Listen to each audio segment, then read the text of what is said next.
kullu man 'alaiha fanin wa yabqa wajhu rabbika dzul jalali wal ikram. Bahwa semua yang ada, semua yang wujud itu hakikatnya fana. Hakikatnya itu binasa, hakikatnya lenyap, sirna, tidak pernah ada. Yang ada, yang kekal itu hanyalah Allah semata-mata. Dan dipertegas lagi oleh Allah, kullu syai'in halikun illa wajhahu. Tiap-tiap segala sesuatu itu adalah hakikatnya fana, hakikatnya tidak ada, hakikatnya itu sirna. Illa wajhahu. Yang ada, yang wujud, yang kekal itu hanya Allah semata-mata. Jadi kita latih dan kita pertajam pandangan hati kita untuk mampu memandang Allahnya di atas segala-galanya. Ini yang dikatakan oleh Rasul. Supaya hati yang sudah tajam itu mampu dia memandang Allah pada segala yang wujud dan pada bentuk rupa yang berbeda dan wujud yang lain itu. Apa pesan Nabi kepada kita? Innakum lan tara rabbakum hatta tamutu. Kamu tidak akan pernah bisa melihat Allah. Tak akan pernah bisa kamu memandang Allah. Tak akan pernah bisa kamu menyaksikan Allah walaupun Allah itu wujudnya nyata, terang dan jelas. Tak akan pernah mampu kamu memandang dan menyaksikan akan kewujudan Allah itu. Hatta tamutu. Sehingga kamu benar-benar fana. Sehingga dirimu itu benar-benar mati. Apabila dirimu telah fana, dirimu telah lenyap, dirimu telah sinah, dirimu telah mati, maka diri yang fana, lenyap, sinah, dan mati itulah yang mampu dan bisa memandang dan menyaksikan Allah yang wujud semata-mata. Baik pada dirinya maupun di luar dirinya. Maka diajari kita ini oleh orang-orang arifin, oleh orang-orang arif bila bagaimana cara belajar fana itu. Apa ungkapan mereka? Lenyapkan segala yang wujud ini dalam pandangan hati dan fanakan sekalian diri juga dalam pandangan hati. Kalau sudah lenyap segala yang ada dalam pandangan hati, sudah lenyap pula segala diri dalam pandangan hati, maka disitulah hatimu nyatakanlah Allah yang wujud pada alam dan wujud pada segala diri dalam pandangan hatimu ini. Disitulah nyatanya Allah itu senyata-nyatanya itu. Ini yang dikatakan pandang dengan mata zahir, lalu pandang dengan mata basirah. Mata zahir memandang makhluk, mata zahir memandang sesuatu. Setelah mata zahir memandang makhluk dan sesuatu, lalu tanggapi dengan pandangan basirah. Pandang basirah itu pandangan mata hati itu. Maka nampaklah Allah yang wujud dan yang nyata pada segala yang ada ini. Nah, ini kita coba melatihnya Bapak Ibu.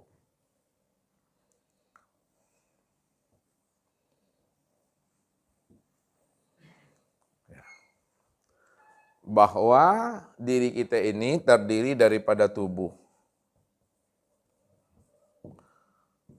hati, ruh, dan sir. Tubuh, hati, ruh, dan sir. Nah, bagaimana cara melatih pandangan hati ini, pandangan basirah kita? Jadi, fanakan tubuh kita itu ke dalam hati. Fanakan hati ke dalam ruh. Fanakan ruh ke dalam sir. Atau dengan bahasa yang lain, hancurkan tubuhmu ke dalam hati dan hancurkan hatimu itu ke dalam ruh dan hancurkan pula ruh itu ke dalam sir. Apa maknanya itu? Hancurkan, lenyapkan tubuh ke dalam hati, hati ke dalam ruh, ruh itu ke dalam sir. Maksud yang sebenar-benarnya, apabila telah kita hancurkan, telah kita lenyapkan tubuh ke dalam hati, disitulah nampak sebenar-benarnya yang berbuat pada tubuh itu nyatanya perbuatan hati. Apa yang diperbuat oleh tubuh, itu sebenarnya kenyataan daripada perbuatan hati. Nah, yang kedua, fanakan, leburkan, hancurkan hati ke dalam ruh. Itu maksudnya, apa yang diperbuat oleh hati itu sebenarnya adalah kenyataan daripada perbuatan ruh. Nah, dan yang ketiga, fanakan dan hancurkan ruh itu ke dalam syirk. Itu maksudnya, apa yang diperbuat oleh ruh itu sebenarnya adalah kenyataan daripada perbuatan syirk. Nah, siapa syirk itu? Syirk itu tiada lain adalah zat semata-mata. Zat itulah yang dikatakan namanya dengan Allah. Disitulah Allah jelaskan, wa zalikumullahu rabbakumul haq. Maka zat yang demikian itulah Allah Rabbmu yang sebenar-benarnya. Nah, setelah kita lakukan proses fana, ya, proses lebur, proses mati, maka lakukanlah namanya tanazul. Nah, tanazul itu memandangnya dari atas ke bawah, itu tanazul. Bagaimana cara memandang tanazul itu dari atas ke bawah? Apa yang diperbuat oleh Allah itu benar-benar nyata pada perbuatan syirk. Apa yang diperbuat oleh Allah betul-betul nyata, benar-benar wujud pada perbuatan syirk. Itu maksudnya perbuatan syirk itu sebenarnya adalah kenyataan daripada perbuatan Allah semata-mata. Itu memahaminya. Sekarang, kalau sudah nyata perbuatan Allah pada syirk, tanazulkan kembali ke bawah. Apa yang diperbuat syirk benar-benar nyata pada perbuatan ruh. Itu maksudnya apa yang diperbuat oleh ruh, memandang, mendengar, berkata, mengetahui, berkuasa, berkehendak dan hidup, bergerak, diam, itu sebenarnya kenyataan perbuatan syirk. Nah, itu maksudnya tadi. Kalau sudah nyata perbuatan syirk pada ruh, ya, maka nampaklah ruh itu yang berbuat semata-mata. Kemudian tanazulkan kembali, nyatalah perbuatan ruh itu benar-benar nyata pada perbuatan hati.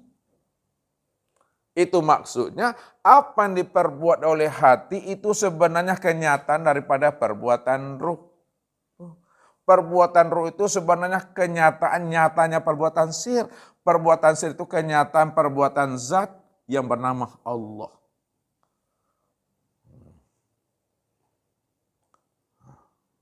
Kemudian kita tanazulkan kembali. Apa yang diperbuat oleh hati benar-benar nyata pada perbuatan tubuh. Itu maksudnya apa yang diperbuat oleh tubuh itu sebenar-benarnya nyatanya perbuatan hati. Maksudnya. Lalu kita jazamkan ke dalam hati. Kita itikotkan ke dalam diri kita ini. Bagaimana cara mengitikotkan, bagaimana cara menjazamkan ke dalam hati kita ini. Lalu pandang satu wujud. Apa yang diperbuat oleh tubuh, ya, bergerak, diam, berjalan, duduk, kemudian istirahat, dan lain sebagainya.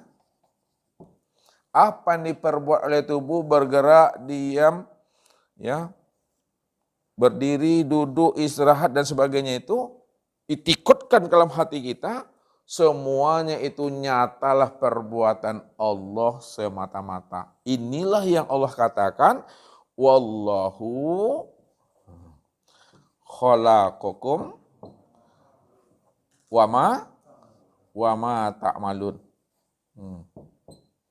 Allah lah yang menciptakan kamu dan apa-apa yang kamu perbuat.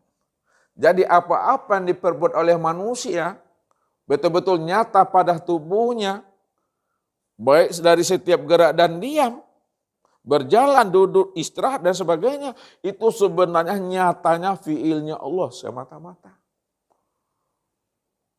Sehingga tidak lagi terpandang ada diri yang lain selain daripada dirinya. Tidak ada lagi terpandang perbuatan makhluk, perbuatan hamba walaupun sebesar zarah. Kalau masih nampak perbuatan makhluk, masih nampak perbuatan hamba sebesar zarah, selain daripada dirinya, maka sudah ada dua Tuhan dalam hidup kita ini. Ya.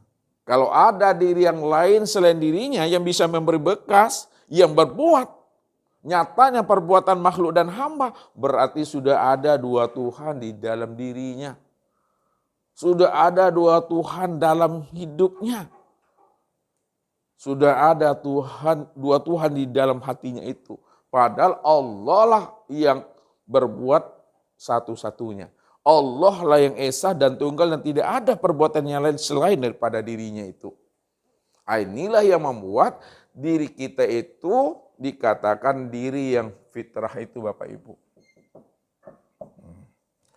Diri yang fitrah, itulah diri yang suci.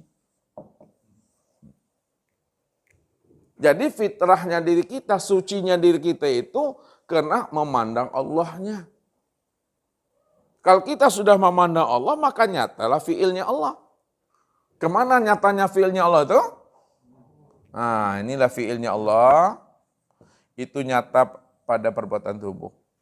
Kalau sudah nyata fiilnya Allah pada tubuh, maka nyata pula asma Allah pada, nyata pula asmanya Allah itu pada hati. Kalau sudah nyata asma Allah pada hati, maka nyata pula sifatnya Allah pada haru. Kalau sudah nyata sifatnya Allah pada haru, maka nyata pula lah zatnya Allah pada syir. Disitulah kita sempurna memandang zat, sifat, asma, dan af'al Allah itu pada sir, ruh, hati, dan tubuh. Nah, siapa yang sudah paham bahwa sir, ruh, hati, dan tubuh itu nyatanya zat, sifat, asma, dan af'alnya Allah, barulah kita bisa mengatakan bahwa insan itulah yang disebut namanya dengan wujudullah. Nah, ini. Insan inilah yang disebut namanya dengan wujudullah. Atau apa namanya? Ainul, atau disebut hakikatullah. Atau disebut miratillah. Atau disebut hamba Allah. Jadi dari sisi mana Bapak Ibu menyampaikannya? Apakah dari sisi syariat, thariqat, hakikat, atau ma'rifat? Maka yang terpandang hanyalah dia semata-mata, Allah semata-mata. Nah, itu pandangan yang putus, itu pandangan yang sudah tembus namanya. Nah, pandangan yang sudah tembus, pandangan yang sudah putus, itulah yang katakan iman yang kamil itu. Nah, iman yang kamil itu, iman yang sempurna itu adalah al-iman antu minu bi ru'yatillah. Nah, itu dia. Iman yang sempurna itu di mana kamu benar-benar ru'yah kepada Allah. Kamu menyaksikan Allah yang wujud dan nyata pada dirimu. Jadi memandang Allah pada diri itu memandangnya dalam satu wujud, satu rupa, satu nama, dan satu rahasia. pada diri masing-masing. Bukan ustadz seperti memandang bapak ibu, bukan seperti bapak ibu memandang ustadz, bukan seperti itu cara memandang Allahnya. Memandang Allahnya itu memandang dalam satu wujud. Dalam satu wujud itu maksudnya hanya dialah yang wujud semata-mata. Walaupun wujudnya itu namanya siapa? Siapa nama wujudnya itu? Nama wujud Allah itu siapa? Muhammad. Ini. Nama wujudnya itu Muhammad. Yang Muhammad itu sempurnanya pada siapa? Muhammad itu sempurna wujudnya itu pada insan. Ini maksudnya memandang Allah itu dalam satu wujud. Namanya Muhammad. Muhammad itu sudah sempurna pada insan. Ya pada diri sendiri. Satu wujud, satu rupa, satu nama, satu rahasia. Disitulah dikatakan siapa yang sudah mampu memandang Allah, satu wujud, satu rupa, satu nama, satu rahasia pada dirinya sendiri, terbongkarlah siapa sebenarnya insan ini yang sesungguhnya. Apa hadisnya itu coba? Dan ini apa hadisnya? Dari sekian banyak hadis yang penting mana yang cocok dengan kaji malam ini? Pasti lupa tuh. Apa? Al-insanu siri wa ana sirahu. Apa artinya tuh Khalifah? Tanggung jawab tuh.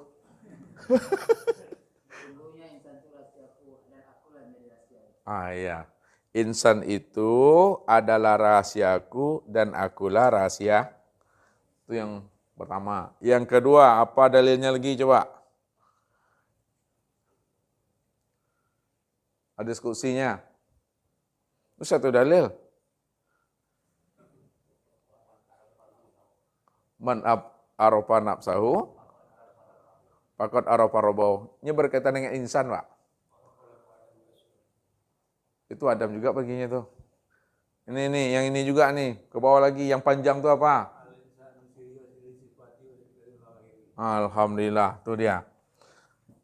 Al-insanu siri wa siri sifati wasifati la ghairi. Apa artinya tuh Pak Haji?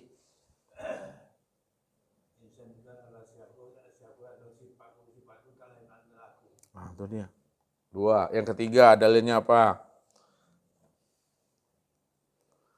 Insan juga ujungnya tuh. Erik, Pak Abdul Qadir, dia apal-apal dalil yang pendek-pendek nih, ha? Nggak capek aku buatnya. Apa? Itu tentang Adam juga tuh nanti itu. Surati. Apa? Khalaqal insan. Dijadikan insan itu sesuai dengan rupa Ar-Rahman. Ar-Rahman ya, dia insan. Ini ke sini. Ini tentang muka rahasia ini tadi. Pak Ridho, pasti lupa tuh. Al-insanu nafsi. Itu dia. Al-insanu nafsi wa ana nafsahu. Al-insanu nafsi wa ana nafsahu. Apa artinya itu Daniel? Al-insanu nafsi. Al-insanu nafsi. Insan itu adalah diriku. Wa ana nafsahu. Dan akulah dirinya insan itu. Baru dipatrikan lagi. Dikunci di sini. Wallahu nafsiyun. Wallahu nafsiyun. Apa lagi sambungannya? Wa ana nafsahu wujudahu. Artikan tuh Daniel.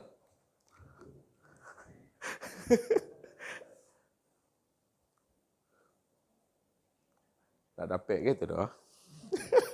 Bu Lia. Nah, Epa. Ibu Rani. Ibu Oh, Pak Edi. Hah? Oh, belum dapat. Pak Haji Zainuddin. Ini hadis qudsi. Wallahu nafsiun wa ana nafsahu wujudahu. Allah itu diriku dan aku wujud di Allah. Itu dia. Wallahu nafsiun. Allah itulah diriku. Wa ana nafsahu wujudahu, dan akulah dirinya. Ya, dan akulah wujud dirinya yang sebenar-benarnya. Akulah wujud diri Allah itu. Ya. Jadi tidak ada lagi di situ diri kita. Tidak ada lagi di situ diri Bapak Ibu. Yang ada itu hanya diri Allah. Kalau Allah cuma yang ada, maka diri Allah lah yang wujud itu. Wallahu nafsiun. Allah itu ya diriku.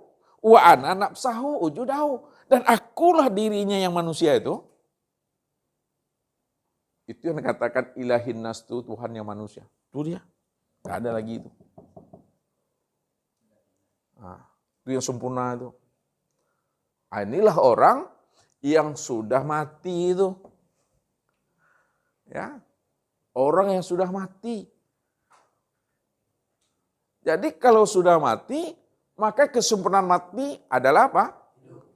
Itu dia. Kesempurnaan mati, kan panah ini mati nih kan? Kesempurnaan mati itu adalah hidup. Itu dia.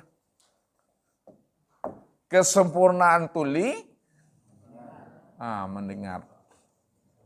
Kesempurnaan buta, melihat. Kesempurnaan bisu, berkata. Kesempurnaan bodoh, tahu. Kesempurnaan lemah, kuasa. Kesempurnaan papa, kehendak. Kesempurnaan tiada, ada. Lihat. Kalaulah kesempurnaan tiada adalah ada, lalu siapa yang ada tuh? Kalaulah kesempurnaan mati itu adalah hidup, siapa yang hidup? Kalaulah kesempurnaan tuli dan buta itu adalah mendengar dan melihat, siapa yang mendengar dan melihat? Itulah yang dikatakan Allah itu yang berdiri dengan sendirinya, qiyamuhu binafsihi. Ya. Makanya Bapak Ibu jangan pula mengaku Tuhan. Jangan pula ingin jadi Tuhan. Ini tidak ada jadi-jadi di sini Bapak Ibu. Karena yang menjadikan itu yang jadi. Ya, yang menjadikan insan itu yang jadi insan. Yang menjadi aku itu yang jadi aku. Yang menjadikan diri itu yang jadi diri. Allah itu maksud yang sebenar-benarnya. Inilah yang dikatakan oleh Ibnu Arabi itu. Subhanalladzi khalaqal asya wa huwa ainuhu. Maha suci Allah yang menciptakan segala sesuatu, padahal dialah yang wujud dan yang nyata pada sesuatu itu. Maksudnya yang menjadikan Muhammad itu yang jadi Muhammad. Yang menjadikan Nur itu yang jadi Nur. Yang menjadikan Adam itu yang jadi Adam, yang menjadikan insan itu yang jadi insan, yang menjadikan diri itu yang jadi diri. Siapa yang menjadikan Muhammad, yang menjadikan Nur, yang menjadikan Adam dan insan itu siapa? Allah itulah yang jadi insan tuh. Allah itu yang jadi Adam tuh, Allah itu yang jadi Muhammad itu, Allah itu yang Nur itu. Kenapa Allah itu yang jadi Nur, yang jadi Muhammad, yang jadi Adam dan insan? Apa sebabnya tuh? Karena dia yang ada. Itulah bahasa yang mesti dipahami. Kalau dia cuma yang ada, maka jangan disandingkan Allah dengan yang tidak pernah ada. Kalau ada menyandingkan Allah dengan sesuatu yang tidak pernah ada, berarti dua Tuhan di situ dalam hidupnya. Kenapa? Dia masih memandang ada wujud yang lain selain daripada Allah. Jadi nggak bisa kita menyanding-nyandingkan Allah.